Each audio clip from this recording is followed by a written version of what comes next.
Hi, I'm Simon with AppliancePartsPros.com. Today we're going to show you how to repair your appliance. Are you ready? Remember, anytime you work on your appliance, make sure it's unplugged or the circuit breakers are off so there's no chance of electrocution. Also, make sure you turn off the water supply to the washer. In this video, we'll show you how to replace the motor rotor in a Whirlpool washer. It's going to be a very easy repair. Should only take a few minutes to show you how to do it. For this job, we're going to need a Torx 30 socket wrench and the plastic mallet.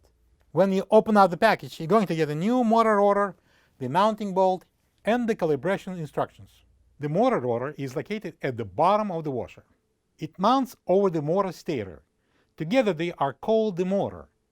The rotor has a number of powerful magnets mounted on the inside that interact with the magnetic field of the stator, creating a turning momentum.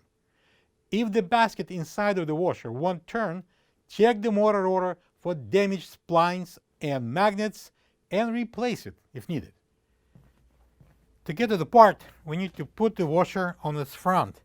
I'm going to place the box here to support it. Probably move it a little closer. And I'm going to tilt it forward carefully. That washer is quite heavy.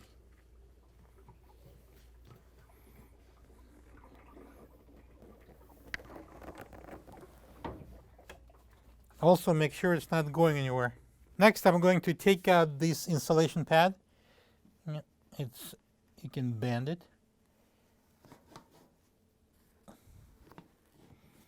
And pull out. To remove the motor rotor, we need to take out that central piece.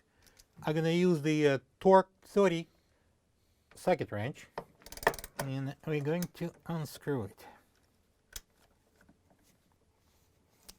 I'm going to put it here, and I'm going to use a plastic mallet to loosen up the screw. And now I'm going to pull off this the motor rotor. Be careful because it has magnets inside, and it has a tendency of going back right away. So be careful with your fingertips. Shake it side to side. All right. This is the old motor rotor next to the new one. If you don't have this part, you can get it from AppliancePartsPros.com. All right, so to install the rotor, we need to match the splines inside the rotor and the splines on the shaft here. I'm going to bring it in again. Watch out for your fingertips.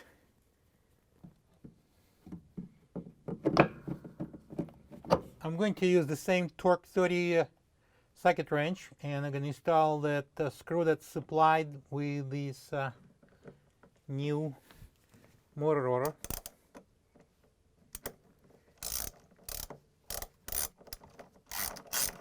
And we're going to tighten it.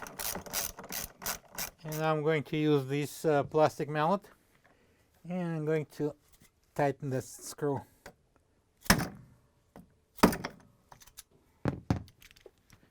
And now we can install this insulation pad.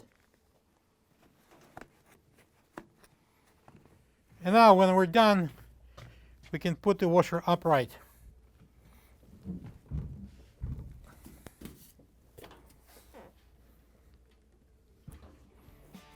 Turn on the water, plug the washer in and run it to check if it works properly and there's no leaks. After we finish with installation, please read these instructions and recalibrate the washer.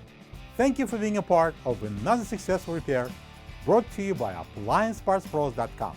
For any of your future appliance repair projects, please check out our other videos available on our site, on Facebook, on YouTube, and on Instagram.